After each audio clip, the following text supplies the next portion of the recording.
at 6:06. While I'm still looking up the agenda, Should we do introductions? I think it's Yeah. most proper. Okay, we'll start with you, Johanna. So Johanna Schreiber-Halligan, Brookline. Lynn Powers, Brookline School Board. Heather Reardon, Brookline School Board. Amy Kellner, Co-op School Board.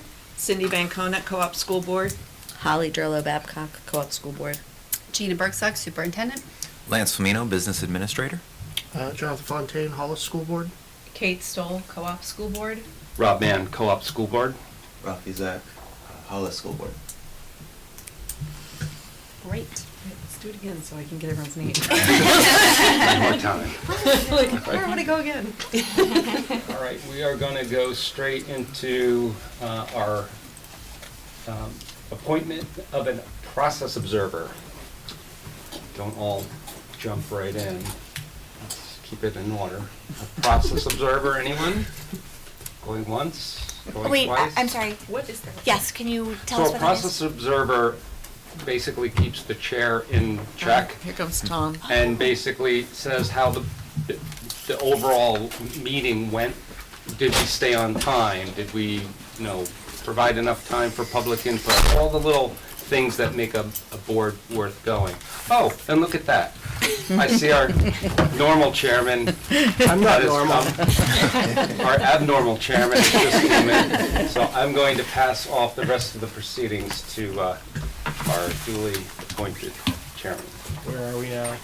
We are in appointment of a process observer. I'll do the process observing. I don't have an agenda written, but I got it.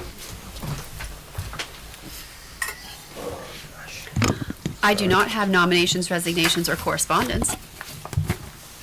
Okay, Even better. and with that, we will move on to approval of minutes.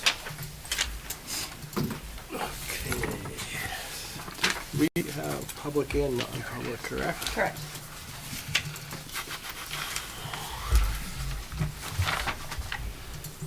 Just looking to see if there were any changes. There were none. There were none. So we will be looking at approval of the public minutes for May 2025. And all are welcome to vote on approval. If you were not here and are uncomfortable doing so, you may feel free to abstain, but it is not necessary. Could I have a motion to approve the minutes, the public minutes from May 2025 as distributed? So moved. Second. Those? Okay, I just Those wanna were make sure- absent, I were- just wanted to give you enough time to record who. Oh, I got it. Yeah. Kellner and Zach were absent. Pardon me? Amy Kellner and Rafi Zach were not present for the meeting, but to your point, they can choose to vote. Thank you. All those in favor of approval as motioned? Opposed? And abstentions? Abstention by Amy. Thank you. And then we have non-public minutes. Motion to approve as written. So moved. Second. Moved by Cindy, second by Rob. Any discussion? All those in favor? Opposed? Abstentions? Thank you. At this point, we open the floor for public input at 6:10, way ahead of schedule.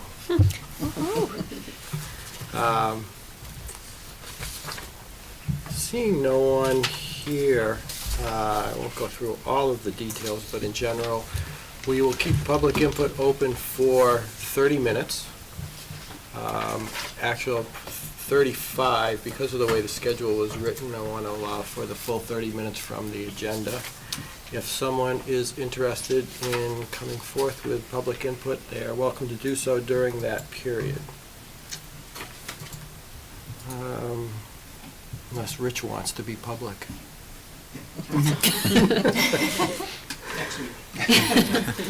Okay, Thank you.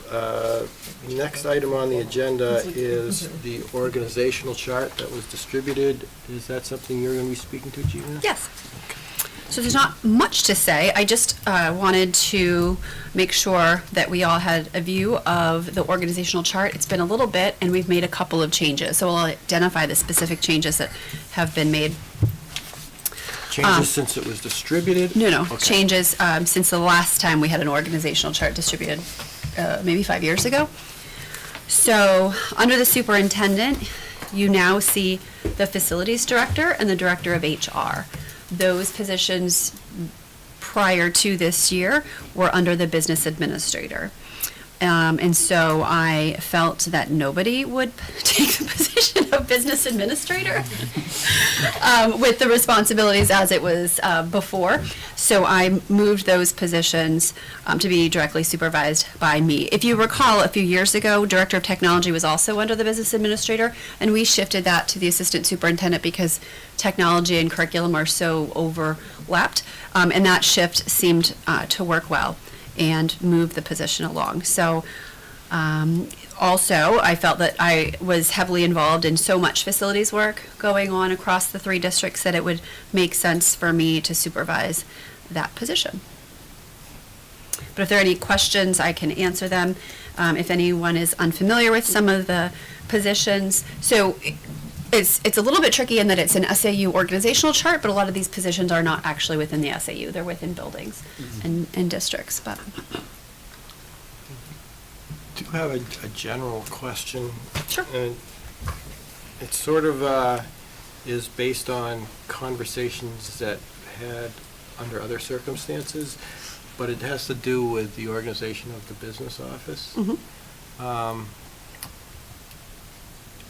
Is the structure as shown likely to persist? And the reason specifically that we talk about this is the director of business operations in his current role also functions very similar, well, has a subset of functions. And I'm not sure how that whole distribution of responsibilities are likely to exist going forward, especially where we have a new business administrator, and oftentimes the skill sets when a new team comes together involve redistributing responsibilities. Sure. So I think for this year, we're keeping everything status quo, certainly, because we have to figure out what it looks like this year with a new business administrator. And then with all of the new positions, I've said, live it, and then bring in new ideas, and let's play to your strengths, and let's see areas that potentially you want further support, or maybe they're better shifted in another direction. Whenever we have a change in a position, an individual, and we have to post the position, and we look at the responsibilities of that position to make sure it's actually what we're looking for and looking to fill. So long term, I'm not sure the current structure is makes the most sense for the structure of the business office. Right now, it's highly functioning, our audits go well, and I'd like to continue as is. But if we do see change, I think it would be in our best interest to really think about the structure and if anything needed change. I'm not going to put Lance on the spot, but he can chime in if he would like to. We've had brief discussions about that, and I think early on when that came up and Gina and I talked about it, I thought keeping things status quo to start was important. I didn't want to come in and upset the apple cart immediately, especially because things were going well, and I have a lot to learn in the position. We have some people in there who are really highly skilled. I think moving forward, I'll know more what would make sense and what would be appropriate and what would appropriately, lighten the load for some people within the business office, and as I can take on more, as I become more and more comfortable with the role. So I think it's something that Gina and I talked about really briefly, with a plan to revisit probably in the spring. Okay, thank you. The other question I have is regarding the athletic director. Mhm. Is that now, is that Brian? That is Brian. Is that now an SAU-wide position? No, we don't have athletics in our 2 elementary districts. However, it has been 7 through 12 for quite some time. And I don't remember it being under the superintendent. So it was helpful to have this organizational chart so I knew. But apparently when it became 7 through 12, Andy was the direct supervisor of that position. So is athletic It does take up a lot of my time. Is athletics exclusively extracurricular athletics as opposed to things that happen such as in a PE environment? It's not PE. Okay. Yeah. And is there any responsibility in the department for managing fields? That is always a good discussion. There is some level of field management. A lot of it lies with facilities. And so we're looking into that specifically. How do we do a better job? Because sometimes paths get crossed and communication breaks down. So For the time being, does Brian have any input and or oversight to the field at any of the elementary or athletic facilities? at elementaries, no. Would there be any desire to incorporate that? And I'm thinking in part from the standpoint of distribution of use as well. It's certainly something we can look to. Okay, is it something that might be possible to bring up at the individual elementary boards to see if they would be at all willing? Because I could see opportunities to. Absolutely. to- So there to is manage quite, that. right now, some of our community organizations, let's say Hollis Brookline Basketball, they're working with Hollis schools, Brookline schools, and Bryan for the co-op. And as Hollis is looking to expand and potentially add another gym, that's just one other building that they would have to communicate with. Probably makes a lot of sense to have one contact for all of that. Okay, just a So, thought. yep. That's it. Anyone else? Any other? How long has this org chart been in effect? Since July 1. That's what I figured, okay, just verifying that. And I'm looking at all your reports are basically the leadership team, and do you meet with them regularly? Is it, Weekly. weekly? Mhm. Okay, thank you. Yep. I had a question about the horizontal dash line between the principals and assistant superintendent of curriculum and assessment. Does that signify something? Yes, so the assistant superintendent of curriculum, instruction and assessment, I was wondering what was missing, and I both do supervision of the principal. So for the past 9 years, Andy and I shared the responsibility of supervising the principals and writing evaluations. So I'd expect that to continue. Any other questions? Just to draw another dotted line, if you will, the Assistant Superintendent of Student Services shares the responsibility of evaluation of the special ed administrators, and then the Assistant Principal of Student Services at the high school. So they kind of combine forces, just as Assistant Superintendent combines forces with me with the principals. Okay, thank you. Yeah.